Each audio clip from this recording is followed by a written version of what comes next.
जय हिंद aspirants, this is Sunny Sharma. Welcome to the YouTube channel of nursing Adda 24/7। आप सभी का बहुत बहुत स्वागत है।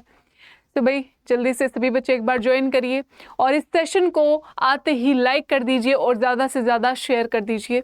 इसमें हम एक महत्वपूर्ण अपडेट के बारे में बात करने वाले हैं। आप सभी को पता है यूपीसीएचओ की वैकेंसीज रिलीज़ की गई हैं, बहुत ज़्यादा वैकेंसीज, ठीक है, 7400 प्लस वैकेंसीज आप सब बच्चों के लिए रिलीज़ की गई हैं। अब यहाँ पर कुछ डाउट्स हैं हमें वैकेंसीज को लेके, ठीक है, एग्ज़ाम को लेके, सिलेक्शन को लेके। तो वही एक जो सबसे बड़ा डाउट रिजर्व्ड कैटेगरीज़ का होता है कि भाई रिजर्वेशन कैटेगरीज़ की डेट्स क्या है, कब से जो है हमारा वैलिड माना जाएगा रिजर्वेशन, और किन किन कौन कौन एलिजिबल हैं, किन किन स्टूडेंट्स का जो है रिजर्वेशन जो फैसिलिटीज़ हैं आपको रिजर्वेशन का लाभ अवेलेबल होगा या नहीं होगा, वो सारी चीज़ें हम आज इस वीडियो में डिस्कस करने वाले हैं।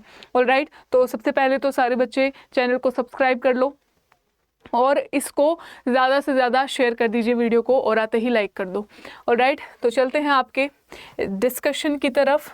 ठीक है भाई, तो यहाँ पर सबसे पहले मैं आप सभी बच्चों को बता दूं कि अगर हम इसमें वैकेंसी डिटेल्स की बात करें, जो 7401 वैकेंसीज आपकी टोटल रिलीज़ की गई हैं, उसमें सबसे पहले आप ये जानिए कि आपकी यूआर कैटेगरी से 2960 वैकेंसीज रिलीज की गई हैं।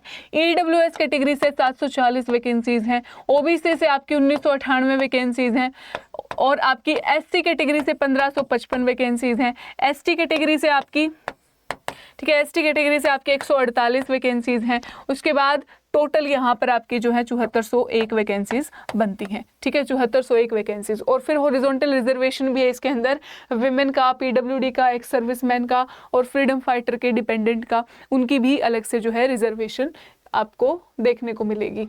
ऑलराइट, तो ये है आपकी टोटल वैकेंसीज की डिटेल्स रिजर्वेशन के साथ। ठीक है, रिजर्वेशन के साथ अब आपको यहाँ पर जो महत्वपूर्ण चीज़ जाननी है आपके रिजर्वेशन क्राइटेरिया को लेके, तो इसमें क्या है एक बार देख लीजिए। रिजर्वेशन मैं ये पूरा नोटिफिकेशन जो आपका ऑफिशियल नोटिफिकेशन है इसको पढ़ के बता देती हूँ आप सब बच्चों को कि इसमें पहला पॉइंट इन्होंने ये दे रखा है कि रिजर्वेशन जो है आपको प्रोवाइड की जाएगी as per applicable reservation rule to candidate who are original inhabitants of Uttar Pradesh. तो पहली बात मैं आप सब बच्चों को यहाँ पर क्लियर कर दूँ कि जो उत्तर प्रदेश यानी यूपी के जो एस्पिरेंट्स होंगे, यूपी डोमिसाइल जिनका होगा, केवल उन्हीं को रिजर्वेशन यहाँ पर प्रोवाइड की जाएगी। अदर स्टेट्स के फॉर्म बिल्कुल भर सकते हैं, लेकिन रिजर्व्ड कैटेगरीज में अगर आप हैं तो नहीं कंसिडर किए जाओगे, आपको अनरिजर्व्ड कैटेगरी में कंसिडर किया जाएगा।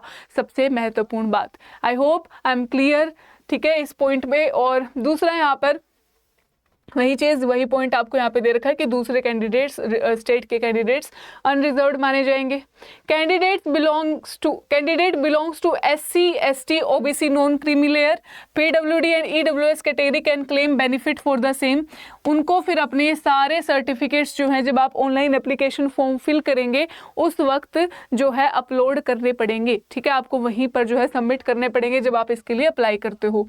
ठीक है, candidate must produce OBC non creamy layer and EWS certificate issued on और आफ्टर 1/4/2024। ठीक है भाई, यहाँ पर आपको एक डेट मेंशन कर रखी है कि आपको जो ओबीसी नॉन क्रीमी लेयर का और ईडब्ल्यूएस का जो आपका सर्टिफिकेट है वो 1/4/2024 इससे या इसके बाद का होना चाहिए at the time of DVP.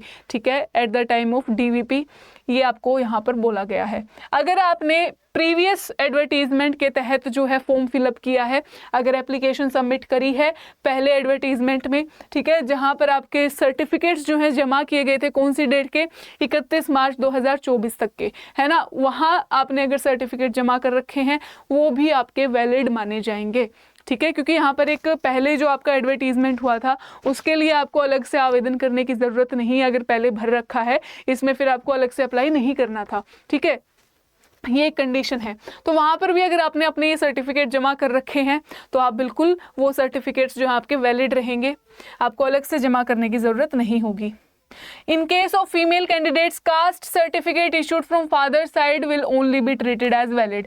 अब ये यहाँ पर बहुत चालाक बन रहे हैं कि अगर फीमेल कैंडिडेट्स हैं, आपका जो कास्ट सर्टिफिकेट होगा वो आपकी फादर की साइड का माना जाएगा। ठीक है भाई, फादर की साइड का माना जाएगा, बाकी सारी चीज़ें आपकी जो है हस्बैंड साइड की होती हैं। लेकिन जब इनको रिजर्वेशन देने की बारी आती है तो ये ज़्यादा स्मार्ट प्ले कर रहे हैं। ठीक है, तो आपका यहाँ पर थोड़ा सा ये कंडीशन इन्होंने दे दी कि फादर की साइड का है जो कास्ट सर्टिफिकेट वो वैलिड रहेगा।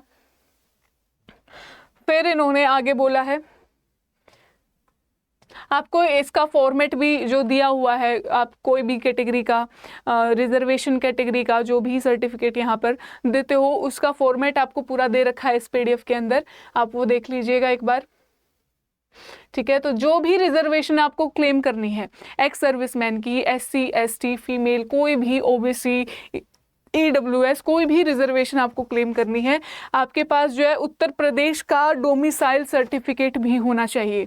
ठीक है, उत्तर प्रदेश का डोमिसाइल सर्टिफिकेट आपके पास होना चाहिए, मैंडेटरी है। ठीक है,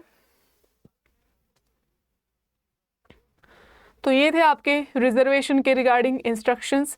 ठीक है, तो आपको अपने सारे जो भी आपके जितने भी डॉक्यूमेंट्स हैं उनको रेडी रखिएगा। और आप की जो भी ये भर्ती निकली है, ठीक है, अच्छी खासी भर्ती जो निकली है, इसकी जो प्रिपरेशन है आपकी इस नर्सिंग अड्डा 24/7 चैनल पे बिल्कुल करवाई जाएगी। तो आपको हमारे साथ जुड़े रहना है। और हाँ, इस नोटिफिकेशन से रिलेटेड बाकी की जो डिटेल्ड और चीज़ें हैं उसकी वीडियो आपकी ऑलरेडी अपलोड हो चुकी है चैनल पे, जाके एक बार ज़रूर देखिए UPCHO की भर्ती।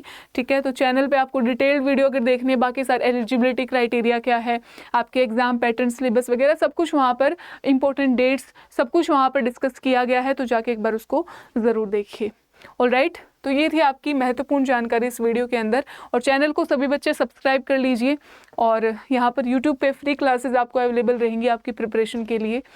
और आपसे इसी तरह की महत्वपूर्ण अपडेट्स और नोटिफिकेशंस के साथ मिलते हैं नेक्स्ट वीडियो में। तब तक के लिए bye bye, thank you very much, take care, जय हिंद।